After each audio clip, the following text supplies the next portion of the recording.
Item ಯಾವುದೇ ಇರಲಿ try ಮಾಡಿ ಆಚಿ ಚಿಕನ್ ಮಸಾಲಾ.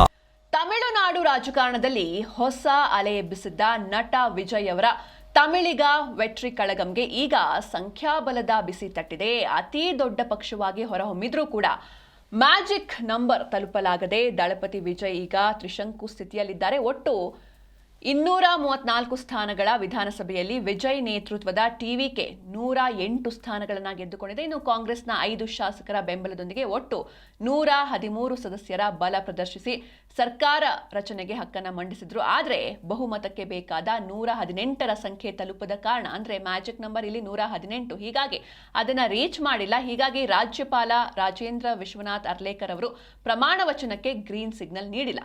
ಮೊದಲು ಪೂರ್ಣ ಬಹುಮತ ತೋರಿಸಿ ಅಂತ ಖಡಕ್ ಸೂಚನೆಯನ್ನ ನೀಡಿದ್ದಾರೆ. ಇನ್ನೊಂದು ಕಡೆ ವಿಜಯ್ ಅವರಿಗೆ ಬೆಂಬಲ ನೀಡಬಹುದು ಎನ್ನಲಾಗಿದ್ದ ಎಐಎಡಿಎಂಕೆ ಈಗ ಅಚ್ಚರಿಯ ನಿರ್ಧಾರವನ್ನ ಕೈಗೊಂಡಿದೆ. ನಾವು ಯಾವುದೇ ಕಾರಣಕ್ಕೂ ಟಿವಿಕೆಗೆ ಬೆಂಬಲ ನೀಡೋದಿಲ್ಲ ಅಂತ ಪಕ್ಷದ ನಾಯಕ ಕೆಪಿ ಮುನುಸ್ವಾಮಿ ಸ್ಪಷ್ಟಪಡಿಸಿದ್ದಾರೆ. ಇದರಿಂದಾಗಿ ಇವತ್ತು ಪ್ರಮಾಣ ವಚನ ಸಮಾರಂಭ ನಡೀಬೇಕಾಗಿತ್ತು, ಆದರೆ ಸದ್ಯಕ್ಕೆ ಅದು ರದ್ದಾಗಿದೆ.